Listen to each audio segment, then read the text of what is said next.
Gracias, Presidenta. Thank you very much, President.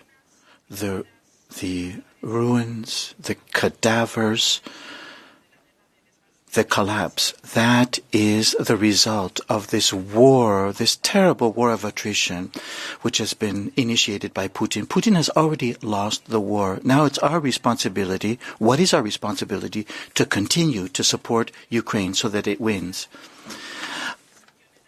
With Russia's economy hit by sanctions, Russia increasingly isolated, Russia has chosen to perpetuate the war. Putin has decided to perpetuate the war nonetheless, and we cannot allow this war, this terrible war, to exhaust our economy, to exhaust Europe. We have issues, of course, that involve our grocery basket and the increase in prices up to 18%, but we have to protect the vulnerable. That is our collective responsibility, and the decisions that we take today will mark the future. We have to accelerate economic transition, energy transition on numerous different fronts. The energy market, absolutely key in order to make sure that gas prices, electricity prices, don't go to heights that we cannot bear.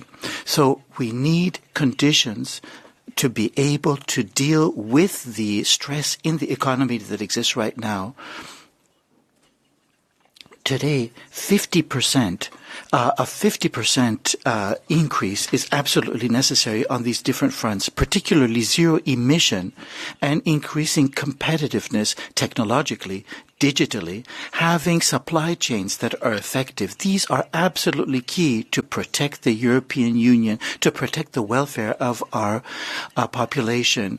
We need green transition. This is absolutely imperative. We need flexibility as well so that member states can move in the direction of digital transition. And of course, what has been discussed with Biden, absolutely necessary, but we have to work together. We have to work together to understand that the lungs of our Europe is industry, and the lungs of industry are workers. Companies have a margin to be able to take up the various costs. In other words, they are able to increase salaries and remuneration for workers. That profit margin allows for that to take place. In the decades to come, we'll see modernization, economic modernization, unprecedented up until now. We have to increase efforts for the Stability Pact. Understand that it is an absolute pillar. Social balance and equality are key as well in the course of this transition. Public investment has to be there as well. Ladies and gentlemen, in a context where the war has drawn Europe back, we have to increase our effort, have greater ambitions indeed. Of course, we want peace, but and we have to understand that diplomacy is a road that has to be taken. We have to, of course, continue supporting Ukraine on the arms front. We cannot leave Ukraine to its fate.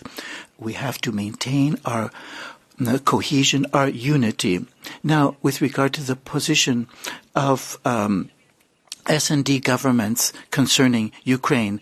Mr. Weber, I want to say that you need not worry. We are for the defense of Ukraine. We are firm on this particular front, so no need to worry because there were certain implications in narratives that have been set. We are not friends of Putin, and we want to defend Ukraine to the end. Thank you.